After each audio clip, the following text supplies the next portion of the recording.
Parts of speech हमने देखा था, अब नाउन को देखेंगे डिटेल के अंदर। देखिए, पार्ट्स ऑफ स्पीच में मैंने आपको सारे 8 पार्ट बता दिए थे। अगर आप अभी तक वो वीडियो को नहीं देखे तो आप देख सकते हैं जाकर। मैं आपको यहाँ पर आई बटन में लिंक दे दूंगा, आप उसको क्लिक करके उस वीडियो को देख सकते हैं। नाउन के कितने पार्ट हैं वो आज इस वीडियो में देखेंगे।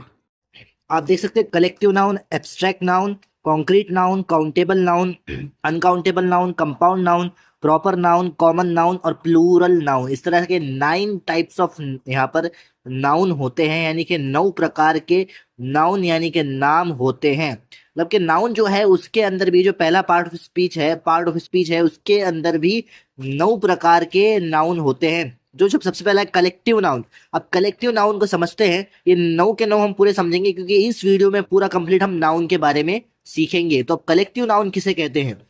आप देख रहे हैं कलेक्टिव नाउन। कलेक्टिव नाउन मतलब होता है कि कोई भी एक ग्रुप को जिस नाम से कहा जाए, जैसे कि एनिमल एक कलेक्टिव नाउन है। अब एनिमल के अंदर ही टाइगर आएगा, एनिमल के अंदर ही एलिफेंट आएगा, एनिमल के अंदर ही काव आएगी। इसका कोई अलग ग्रुप नहीं बनेगा, सीधा सीधा एनिमल के अंदर आ जाएंगे। हाँ, इनके अलग ग्रुप होते हैं इनके स्पीशीज के हिसाब से, लेकिन ये तीनों भी एनिमल ही है।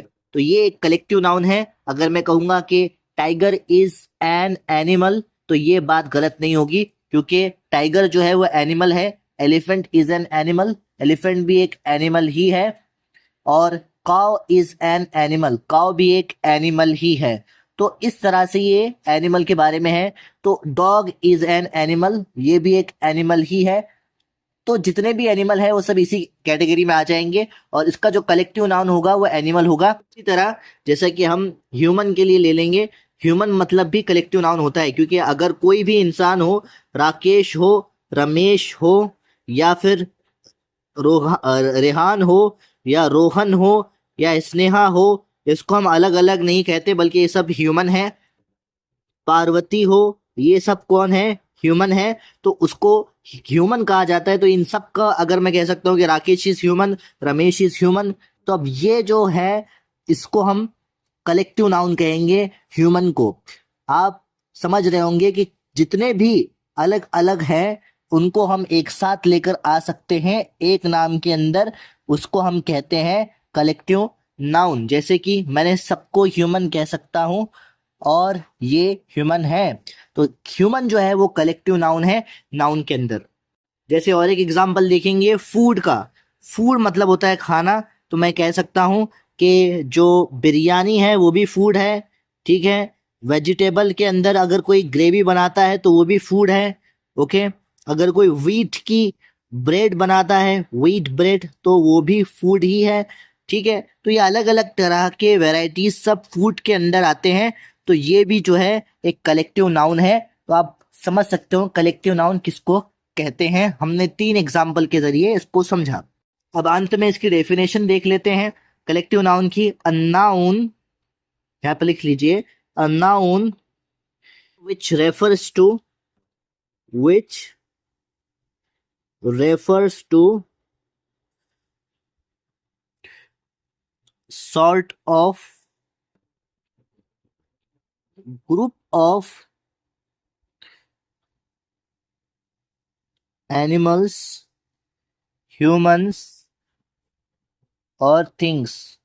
इनके ग्रुप को जो सॉर्ट करता है उसको हम is called as collective noun, is called as collective noun, उसको हम कलेक्टिव नाउन कहते हैं। खास बात जो बात इसके बारे में है कि इसको प्लूरल की तरह नहीं गिना जाता। जो प्लूरल होता है उसकी तरह इसको नहीं गिना जाता।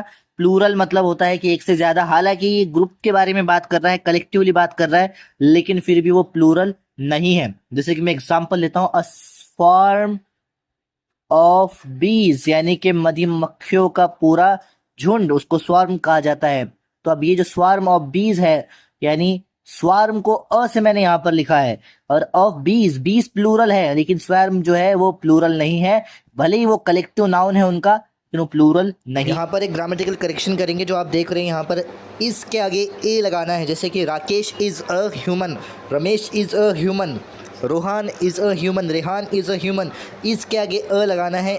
जो ए लिखा है इस तरह से, क्योंकि ये जो है नाउन है और नाउन के आगे हमको ए लगाना होता है। इसके बारे में भी देखेंगे डिटेल में, लेकिन अभी इतना समझ लीजिए कि यहाँ पर ए लगाना ज़रूरी है। और जितने भी नाउन हैं यहाँ पर मैंने जितने भी लिखे हैं सबके आगे ए लगाना है, मतलब इज़ ह्यूमन के बीच में जो मैंने जगह छोड़ दिया है वहाँ पर ए लगाना है। आप इसको खुद प्रैक्टिस करिएगा और यहाँ पर सबके आगे ए लगाइएगा। मतलब अगर आप लिखेंगे तो राकेश इज़ ह्यूमन लिखने के बजाय राकेश इज़ अ ह्यूमन इस तरह से लिखना है, और बाकी सारे नामों में भी इस तरह से करना है। नहीं होता है। यहाँ पर और कलेक्टिव नाउन के एग्जांपल्स देखेंगे जो एनिमल्स के अंदर के हैं। एनिमल्स के अंदर जो कलेक्टिव नाउन्स के एग्जांपल, जैसे हर्ड ऑफ काउज। हर्ड मतलब कि जो झुंड खड़ा होता है, बहुत सारी गायें अगर एक साथ खड़ी हुई है तो उसको हर्ड कहा जाता है, तो अ हर्ड ऑफ काउज। अब मर्मुरेशन ऑफ स्टारलिंग्स। मर्मुरेशन ऑफ स्टारलिंग्स। मर्मुरेशन ऑफ स्टारलिंग्स। मर्मुरेशन भी एक झुंड को कहा जाता है। स्टारलिंग्स मतलब आप कंफ्यूज मत होइएगा और परेशान भी मत होइएगा, मैना को कहा जाता है स्टारलिंग। क्या कहा जाता है? स्टारलिंग कहा जाता है। मैना जो बर्ड होता है, परिंदा होता है, उसको क्या कहा जाता है? स्टारलिंग कहा जाता है। और pack of Wolves. A pack of Wolves. Wolves मतलब होते हैं हमारे यहाँ भेड़िए, तो पैक ऑफ वुल्व्स मतलब के भेड़ियों का झुंड पैक कहा जाता है। पैक ऑफ वुल्व्स भेड़ियों का झुंड। A pride of lions. A pride of Lions. Pride मतलब क्या होता है? जो शेर बब्बर है, यानी गब्बर शेर की जहां कहा जाता है, जंगल का राजा जिसे कहते हैं, उसका झुंड, उसके झुंड को कहा जाता है pride. Pride of lions. A flock of birds. Flock of birds मतलब परिंदों के झुंड को क्या कहा जाता है? फ्लॉक कहा जाता है। यहाँ पर देखिए मैना ये अलग परिंदा है, और फ्लॉक ऑफ बर्ड्स कोई भी परिंदे का झुंड हो उसको फ्लॉक कहा जाता है। School of fish. School of fish मतलब होता है, अब ये स्कूल मतलब जो हम जिस स्कूल में पढ़ते हैं वो स्कूल नहीं, ये अलग है, ये स्कूल ऑफ फिश है। स्कूल ऑफ फिश मतलब होता है फिश यानी मछली। स्कूल ऑफ फिश मतलब जो मछलियां एक साथ एक झुंड में चलती हैं और एक कोऑर्डिनेटेड मैनर में चलती हैं, मतलब कि उनका जो मूवमेंट होती है वो एक दूसरे से कनेक्टेड होती है, उसको हम स्कूल ऑफ फिश कहते हैं। और शोल ऑफ फिश मतलब जो मछलियां एक साथ रहती हैं, दोनों में फर्क है। जो एक साथ चलती हैं उनकी मूवमेंट भी एक जैसी होती है, लेकिन शोल ऑफ फिश मतलब जो एक साथ रहती हैं जरूरी नहीं कि उनकी मूवमेंट एक जैसी हो। और कॉलोनी। कॉलोनी मतलब कॉलोनी ऑफ एंड्स। कॉलोनी मतलब पूरी सोसाइटी जिसको कहा जाता है, लेकिन एंड्स की भी कॉलोनी होती है। एंड्स के ग्रुप को एंड्स के झुंड को कॉलोनी ऑफ एंड्स कहा जाता है। और फ्लैमिंगोज जो आप स्क्रीन पर देख रहे हैं, स्टैंड ऑफ फ्लैमिंगोज। फ्लैमिंगोज के झुंड को ग्रुप को स्टैंड ऑफ फ्लैमिंगोज कहा जाता है।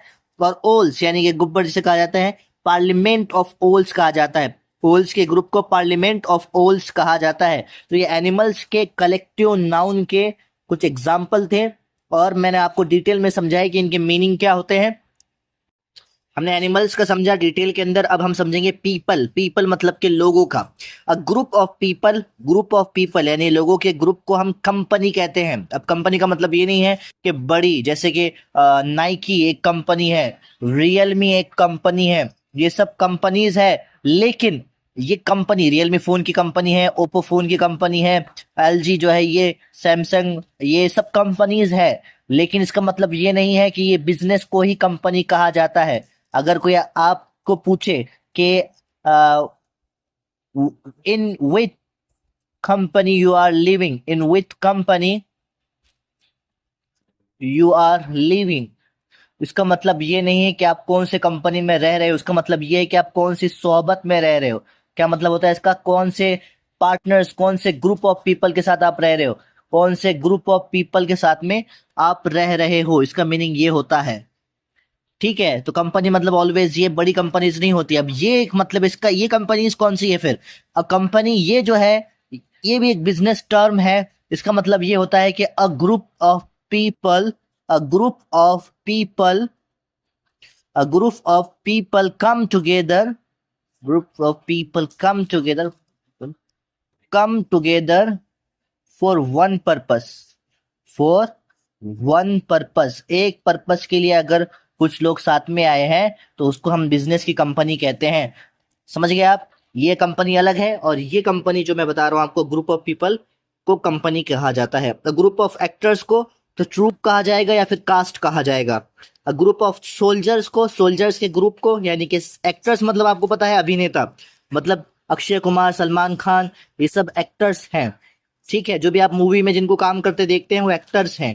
अगर आपको कोई भी मूवी का देखना है कि कौन कौन से एक्टर्स काम कर रहे हैं, तो आप गूगल पे डाल दीजिएगा कास्ट ऑफ, आगे मूवी का नाम, जो भी मूवी है उसका नाम डाल दीजिए। आपको जितने भी उसमें एक्टर्स काम कर रहे हैं उनका सबका बायोडेटा दिखा देगा गूगल। ठीक है, तो उसके बाद में group of cell soldiers, soldiers के ग्रुप को क्या क्या क्या कहा जाता है? आर्मी कहा जाता है। सोल्जर मतलब के सिपाही। क्या होता है सोल्जर्स मतलब? सिपाही। और ग्रुप ऑफ म्यूजिशियंस, क्या पढ़ेंगे इसको? म्यूजिशियंस। म्यूजिशियंस के ग्रुप को बैंड कहा जाता है। जो म्यूजिशियंस साथ में परफॉर्मेंस देते हैं उनको बैंड कहा जाता है। ठीक है, म्यूजिशियंस मतलब जैसे कि अजीत कुमार, जो अजीत सिंगर है, और जो दूसरे म्यूजिशियंस है जैसे कि बादशाह हो गए, यो यो हनी सिंह हो गए, आप जानते होंगे म्यूजिशियन मतलब जो गाना गाते हैं। ग्रुप ऑफ वॉरियर्स, वॉरियर्स मतलब योद्धा, वो योद्धा, ये सिपाही से अलग होते हैं। योद्धा और वॉरियर्स और सोल्जर्स में फर्क है। सोल्जर्स मतलब के जो एक एक छोटे छोटे लेवल पे होते हैं, लेकिन वॉरियर्स योद्धा होते हैं। इनमें फर्क होता है। योद्धा वॉरियर्स के ग्रुप को हम ट्रूप कहते हैं। क्या कहते हैं? ट्रूप कहते हैं। सोल्जर्स बनना आसान है लेकिन योद्धा वॉरियर्स बनना मुश्किल है। अब ग्रुप ऑफ डायरेक्टर्स को, डायरेक्टर्स मतलब क्या होता है कि जो भी कंपनी के मेन लोग होते हैं उसको बोर्ड कहा जाता है। क्या कहा जाता है? बोर्ड। यानी ग्रुप ऑफ डायरेक्टर्स को बोर्ड कहा जाता है। अब डायरेक्टर जरूरी नहीं है कि कंपनी में ही हो, कोई भी कंपनी, कंपनी मतलब हमने देखा ग्रुप ऑफ पीपल, जो इंपॉर्टेंट लोगों का ग्रुप है, यानी कि इंपॉर्टेंट पीपल का ग्रुप है, तो इंपॉर्टेंट कंपनी बन जाता है। ठीक है, और जो लोग यानी कि group of people come together for one purpose, मतलब कि जो लोग बिजनेस करने के लिए एक साथ आए हैं, उस कंपनी का जो अर्निंग होगा उस कंपनी को ही मिलेगा, तो वो कंपनी बन जाती है जब लोग एक साथ आते हैं। ओके, तो अब ग्रुप ऑफ डायरेक्टर्स जो होते हैं उसको हम बोर्ड कहते हैं। और ग्रुप ऑफ सेलर्स, सेलर्स मतलब क्या होता है? जो नाव चलाने वाले हैं उनको क्या कहा जाता है? सेलर्स कहा जाता है। देखिए सेलर जो है दो तरह का है, आप कंफ्यूज हो रहे होंगे। तो SELLER, सेलर यानी कि बेचने वाला। क्या होता है? बेचने वाला। लेकिन SAILOR, ये सेलर यानी कि नाव चलाने वाला। क्या होता है? नाव चलाने वाला। इसलिए बहुत सारे इंग्लिश वर्ड भी मैं आपको बता रहा हूं, तो आप इसको किताब और पेन, एक पेन और एक किताब लेकर अगर लिख लेंगे तो ज्यादा आसान रहेगा। उसके बाद में आप देखिए ग्रुप ऑफ सेलर्स मैंने बता दिया, यानी कि नाव चलाने वाला। उसके साथ में जितने भी साथी होते हैं उनको कहा जाता है क्रू। क्या कहा जाता है? क्रू कहा जाता है। ग्रुप ऑफ सिंगर्स, सिंगर्स मतलब क्या होता है? क्वायर। क्या कहा जाता है? क्वायर।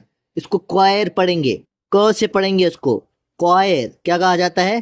क्वायर। ठीक है, ग्रुप ऑफ सिंगर्स को। म्यूजिशियन और सिंगर में फर्क है। म्यूजिशियन मतलब कि अगर कोई अच्छे से कोई बैंड बजाता है, यानी कि उसको वायलिन अच्छे से बजाना आते तो वो म्यूजिशियन है, क्योंकि म्यूजिक का ही एक पार्ट होता है, इंस्ट्रूमेंटल म्यूजिक जिसे कहा जाता है। लेकिन सिंगर मतलब कि जो गाना गाएगा, तो उसके ग्रुप को हम क्या कहेंगे? क्वायर कहेंगे। और ग्रुप ऑफ थीव्स, थीव्स मतलब कि चोर। थीव्स मतलब कि क्या? चोर। तो ज्यादा थीव, एक एक चोर को हम कहते हैं THIEF, थीफ मतलब क्या होता है? चोर होता है। लेकिन थीव्स जो इसकी प्लूरल है उसको हम कहते हैं pack. A pack of thieves, क्या कहेंगे उसको? ग्रुप ऑफ थीव्स को। यानी कि ग्रुप जो होगा, अगर चोरों का पूरा ग्रुप है तो उसको पैक कहा जाएगा। जैसे हमने ऊपर लोमड़ी में देखा था कि अगर वोल्व्स का ग्रुप है तो पैक ऑफ वोल्व्स कहा जाएगा, यानी कि भेड़िया, सॉरी भेड़ियों को हम क्या कहेंगे? Pack of wolves. उसके बाद में अब देखेंगे जजेस। जजेस मतलब के कोई भी जज जो डिसीजन लेता है, जजमेंट लेता है, जो कोर्ट में जज होता है, न्यायालय के अंदर जो जज होता है उसको जज कहते हैं। आप जानते ही होंगे। अब उस ग्रुप ऑफ जज को कहते हैं पैनल। क्या कहते हैं? पैनल कहते हैं। पैनल मतलब के वो जो ग्रुप का, जो जज का ग्रुप है उसको हम क्या कहेंगे? पैनल कहेंगे। जज लोग का जो ग्रुप है, मतलब जिसमें 2 से 3 जजेस होंगे, उसको पैनल कहा जाता है। उम्मीद करता हूँ आपको समझ में आया होगा। ये जो है ये पूरे मैंने आपको बताया, एनिमल्स की भी बताए और इंसानों के यानी पीपल के भी बताए, पूरा फुल डिटेल के अंदर। अब हम मूव होते हैं नेक्स्ट नाउन की तरफ।